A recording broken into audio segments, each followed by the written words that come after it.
Welcome to Honest Hockey, where two guys talk about all things hockey. Honestly, I'm Tom, and he's Tom, and thanks for joining us today. I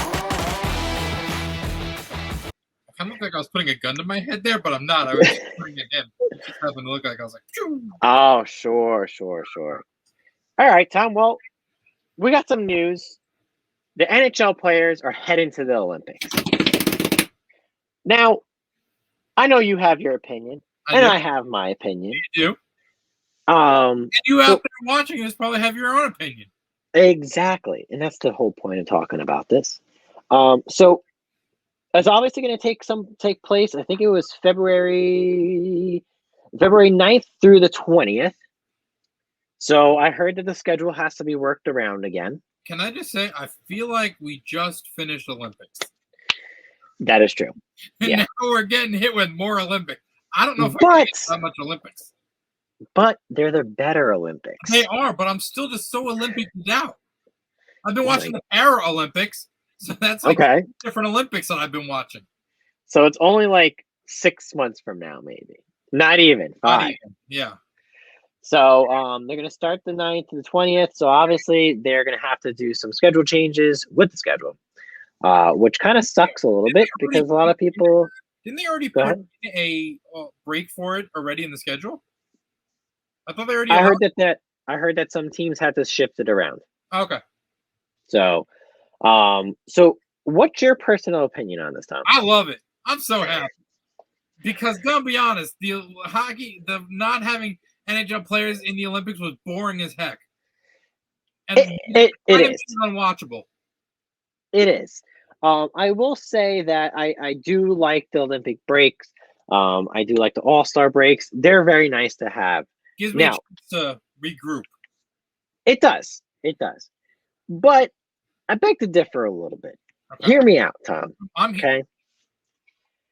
We just came back from we came from a bubble. To a condensed season. To hockey starting this month. Okay, well, preseason. Hockey starting this month. Exactly. To now, you finally get your 82 games back. And then, boom, now the Olympics are here. I mean, they're still going to play 82 games. Yes, but I feel like there are a lot of teams still that didn't get their mojo because of that shortened period. Now, do I think Tampa Bay deserved to win? Yes, obviously. But do I feel like if there was a team out there that was playing outside teams and the other teams playing the other teams, we would have had a different playoffs. Right. And maybe a different winner. Right. Probably not. But right. You never know. I mean, you saw what Montreal did. Obviously, congrats to them and everything like that. But still, it just seemed like to have the Olympics now in this, people just got back from the bubble. To what was it, 52 games? Yeah, 52, 56, whatever it is. 54. To 82. And now these players are going to go to Beijing, and now they're going to play another how many games? How long their country goes, basically, essentially. I mean, even it's still like a max of 6 games? It's just, I just feel like right now, especially with COVID, yes, there was protocols for this Olympics and stuff like that, but they didn't have to go back to something. They didn't have to go back and play now again after. Yeah, no, depending on the sport. Like tennis players had to go back and play. Golfers had to go back and play. So, but really, did they play right away? Yeah, literally. There are golfers who played the Olympics, which ended on a Sunday, and then were in Minnesota for the tournament. I think it was Minnesota's next tournament for Thursday. Okay. Now, would you compare golf to hockey on the body? No. Okay. On the mind, yes. Okay, I could see that. Yeah, definitely. I just feel like it's a lot. It's a lot, but it's not like they're gonna come back and play the next day. It's not really much different from what they would have been doing in their normal schedule for that 2 weeks off. If you play 2 to 3 games a week in that schedule, you're playing the same amount of games you would in the Olympics. Okay, I could see that. There also is COVID. Obviously, that is something that is not going to go away by February. I don't see it going by. I'm not no expert or anything like that. But maybe China does have a wraps underneath it. We know that obviously they release different things to us and stuff like that. But whatever. Maybe it's a risk to send them. Imagine your player The only gets sick. issue, going back to the Summer Olympics, the only issue that the NBA had in having their players there was having pre-tournament of players getting COVID before the tournament started. So, like, I mean, So if you just mandate them all being vaccinated going over there, I mean, like, once they're there really wasn't any issues, at least for the Summer Olympics. yeah, I still feel that way towards it. I feel like it's a little bit early for that stuff. I know even a lot of people were saying that even just having the Olympics was a lot already. You know, trying to fit it in there. People were trying to say not to do it this year in Japan. So I kind of go with that same type of realm. I think it's pushing a little too early, but it is still the Olympics. Hockey's going to start. Hockey's going to continue, and through the Olympics, it's definitely going to be a very exciting time. Obviously, the last time the Olympics happened and we played, it was Sochi, I think, in 2014 or something like that. When when legitimate hockey players played. Yes, exactly. Yeah, it was Sochi. Now you sit there and think about it. There's a lot of players that were not in the league. No, and also hold on, let me just fact check the 2018 Winter Olympics, as I'm pretty sure Russia won the gold that year, and they were the only ones who had NHL players in it, because they had all the players from the KHL who were like legitimate NHL players were playing for them. Yeah. Hold on, let me just double check that. Now, yeah, they won the gold. So like they won the okay. So like I guess that kind of be like a little, you know, but one thing that I did see, which was pretty interesting, was that players can opt out and not be have repercussions for it. Yeah, which is 100% which is great, because obviously, like, you know, I don't really know why. What would even be the argument to have repercussions against them? Because like players deny playing for the Olympic team all the time. But I think there was. I'm not sure. Maybe I'm wrong, but I thought there was consequences if you did. Like either there was a fine or something like that, or the NHL actually suspended you for like a day. Oh, wasn't Ovi suspended? There was that thing with Ovechkin. Yeah. Yeah, he said, "Oh, he's not going." That, but I don't remember like the full context. But like that is the stupidest thing in the world. Yeah. I mean, like obviously, like I understand it. Like I don't understand how the NHL can sit there and say, "Hey, we're going to suspend our players from not wanting to go play for their home country." Like, yeah, like if they have some like I mean, there is a contract, I guess, but like if there was like some money binding that the Olympics were going to get a certain amount of NHL players or something like that. You would think the NHL would want their players to kind of skip out on it. That's what I'm saying. Yeah, because like I mean, I guess this goes back to your point, but when John Tavares got injured in the 2000, I think that was, I don't know if that was the 14, yeah, I think that was the 2014 Olympics, where he got injured. I think he was out for like the rest of the season with the Islanders because of an injury that he sustained at the Olympics. Now, granted, like, going over there, like, there's a chance of injury. Yeah. Like, that's always going to happen, whatever, if you're playing the NHL or not. But, like, yeah, if I was the NHL, I would, like, be like, no, I'm okay if you don't want to go, so we don't lose, like, a superstar. Yeah.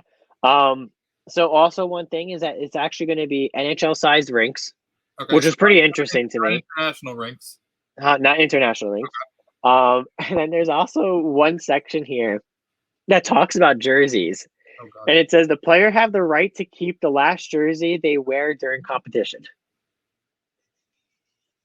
Like, what was they going to do with like a random McDavid jersey? Like, what were they going to do? Auction it off or something like that? You know, like. So say they wore a different jersey for like the second to last game. What do they do with that jersey? Nope. You ain't getting it. Okay. So. Okay. Yeah, it's pretty funny. That was just kind of one of the funny things. Doesn't make any sense. Yeah, I know. There's also stuff about testing. They're saying that they're not allowed to. Okay, in anticipation that there also be a significant restrictions on players can go even within the bubble. No walking around or sightseeing.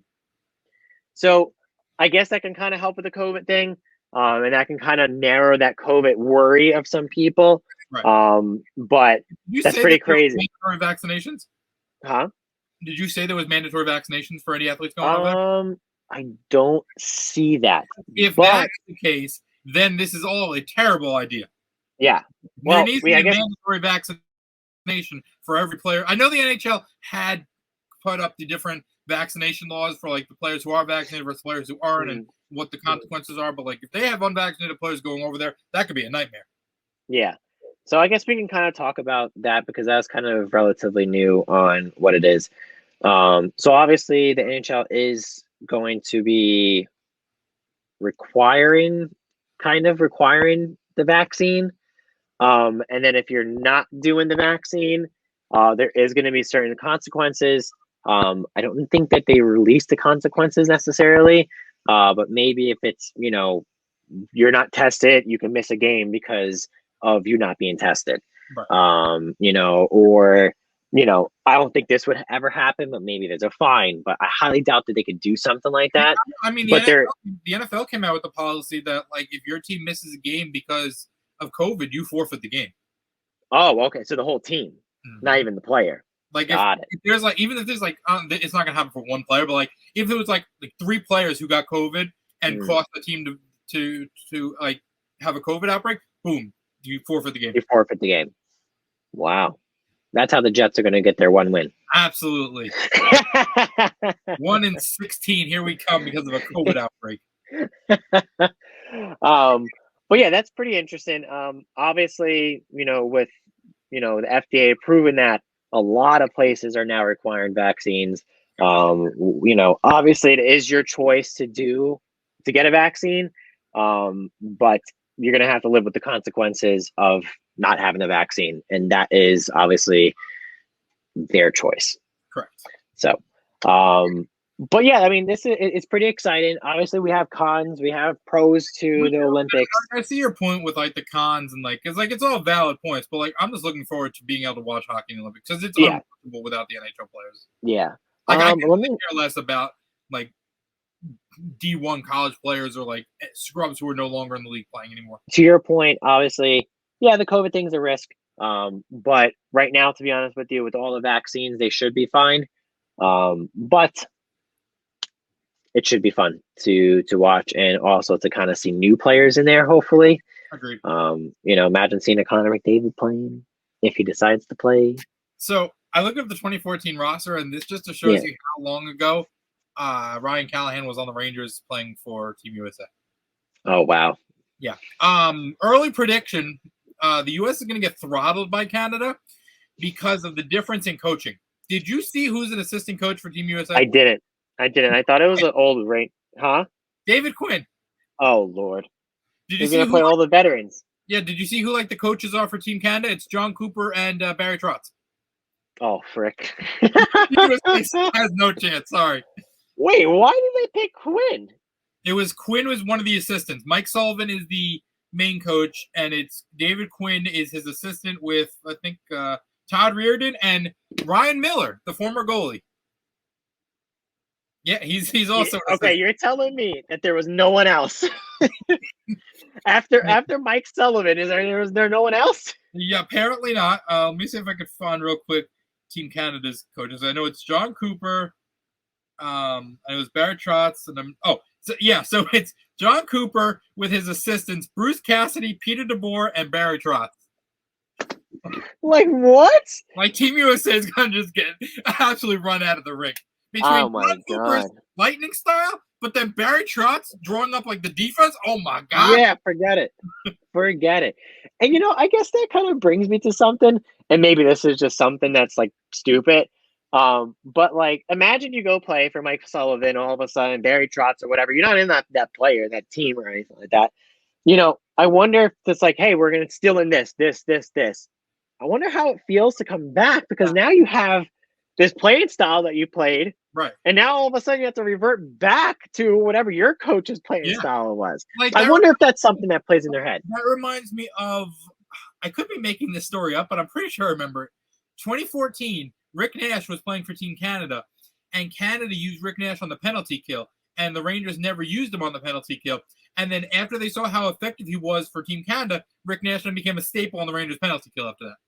Wow. See, that's what I mean. Like that's kind of crazy. And then like it kind of shows like the difference between coaching styles and like, kind of giving it a try. Like just even like a little thing to try, like give it a shot and see what happens. But like I kind of like I guess like what do you got to lose? It's the Olympic. It's not like, I mean, yes, like you want to win the gold medal, but like at the end, like, it's not like you like really counts for anything. Like anything. Yeah. I mean, like unless you're like a player from like Tampa Bay that has net. Huh?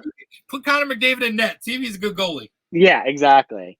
But like unless like you're like a Tampa Bay player and you got your cup, let's see if you get your gold medal now too, Yeah. So it's the only real thing that I guess players that have won a cup can just say like, oh well, I won a cup and I won a gold.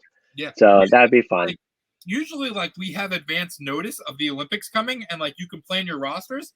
I'm assuming the rosters for the teams are gonna need to be out pretty dang soon.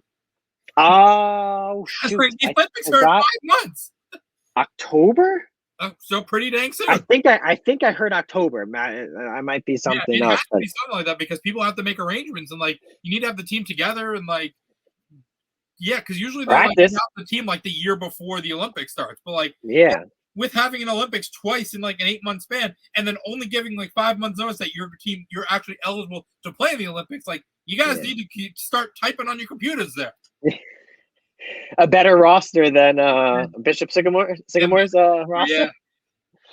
Talking about that, maybe you should go watch our video from TNT Sports Network.